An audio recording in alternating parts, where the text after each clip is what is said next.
Kami dari kelompok 2 akan mempresentasikan tentang pendekatan gaya kepemimpinan Ki Hajar Dewantara. Saya Rizal Novando, NPM 2320002. Saya Faris Maulana Yaskur, LPM 2300246. Saya Lisa Aulia, NPM 250. Saya Hanifah Alisa Fairuz dengan NPM 23261. Saya Fadila Pramesti Wicaksana, NPM 258.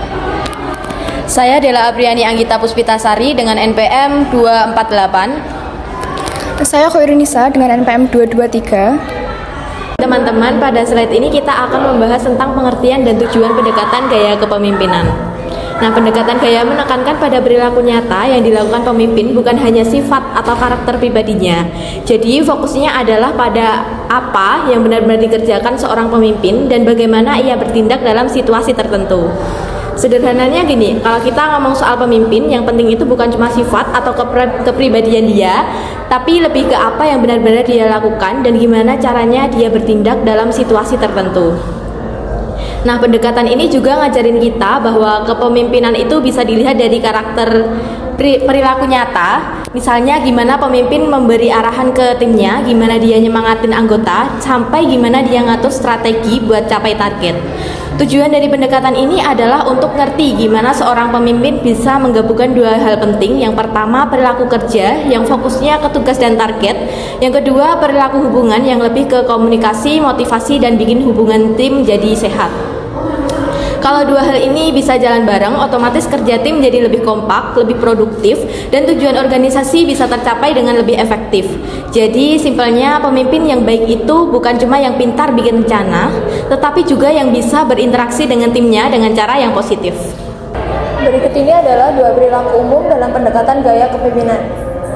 Yang pertama adalah perilaku kerja. Perilaku kerja ini berfokus pada bagaimana pemimpin memfasilitasi pencapaian tujuan. Jadi pemimpin membantu anggota kelompok agar bisa mencapai tujuan mereka dengan lebih mudah. Yang kedua adalah perilaku hubungan.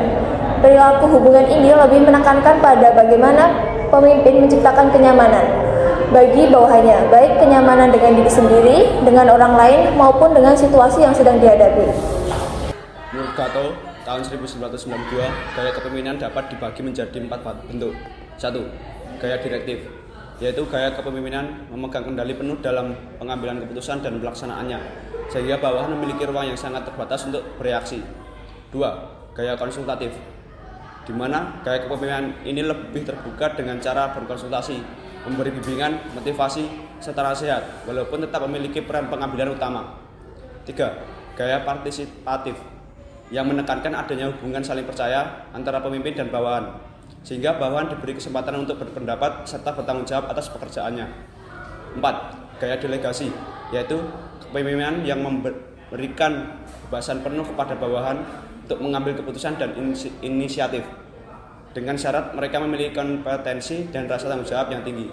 Kepemimpinan teladan atau bisa disebut dengan Engarso Sung Tulodo. Pada masa penjajahan Belanda, akses pendidikan hanya dimiliki oleh kalangan elit, sementara rakyat kecil tidak tersentuh. Ki Hajar Dewantara hadir dengan memberikan contoh nyata melalui pendirian Taman Siswa pada tahun 1922. Beliau menjalani hidup sederhana dan dekat dengan rakyat, sehingga menjadi teladan bagi guru dan murid. Kepemimpinannya melahirkan banyak tokoh bangsa yang meneladani pemikirannya, sekaligus mencetak kader pejuang pendidikan dan kemerdekaan. Selanjutnya, kepemimpinan partisipatif. Ing Madya Mangkunkarsa. Sistem pendidikan Belanda yang kaku dan otoriter membuat kreativitas guru dan murid sangat terbatas. Ki Hajar Dewantara kemudian hadir di tengah mereka dengan membangun suasana belajar yang partisipatif. Ia mendorong adanya diskusi, kerjasama, dan kebebasan berpendapat, sehingga guru merasa dihargai sebagai mitra dan siswa menjadi lebih bersemangat dalam belajar. Kepemimpinan ini menciptakan iklim pendidikan yang demokrasi dan memotivasi semua pihak untuk berkontribusi. Selanjutnya yaitu ada kepemimpinan yang memberdayakan atau Tutwuri Handayani. Banyak masyarakat pada masa itu minder karena tidak memiliki pendidikan formal. Ki Hajar memilih berada di belakang untuk memberi dorongan moral dan motivasi agar mereka berani mandiri. Dengan semangat Tutwuri Handayani, beliau memberdayakan murid dan masyarakat agar percaya diri, mampu mengembangkan potensi, serta siap memimpin perjuangan bangsa. Dari sinilah lahir generasi yang berani berbicara dan siap menjadi pemimpin di masa kemerdekaan. Yang selanjutnya ada keterkaitan antara pendekatan gaya dan kasus Ki Hajar Dewantara. Hal tersebut tercermin dalam 3 prinsip utamanya. Pada Ingarso Sung Tulodo mencerminkan kepemimpinan teladan, terlihat dari pendirian taman siswa, kehidupan sederhana, dan kedekatannya dengan rakyat. Ing Madya Mangunkarso menunjukkan kepemimpinan partisipatif, di mana ia menciptakan suasana belajar demokratis melalui diskusi, kerjasama, dan kebebasan berpendapat. Tutwuri Handayani menegaskan kepemimpinan yang memberdayakan dengan memberi dorongan moral agar murid dan masyarakat percaya diri, mandiri, serta siap memimpin. Ketiganya saling melengkapi, memberi contoh, membangun partisipasi, dan menumbuhkan kemandirian yang terbukti membawa perubahan besar dalam pendidikan dan perjuangan bangsa. Jadi, kesimpulan dari Ki Hajar Dewantara adalah pendekatan gaya kepemimpinan menekan pada perilaku nyata seorang pemimpin dalam membimbing dan membina bawahannya.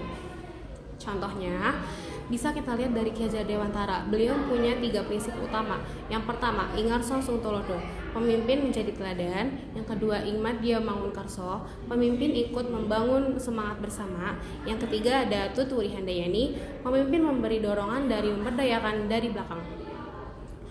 Ketiga gaya ini saling melengkapi, memberi contoh, mendorong partisipasi, dan membutuhkan kemandirian.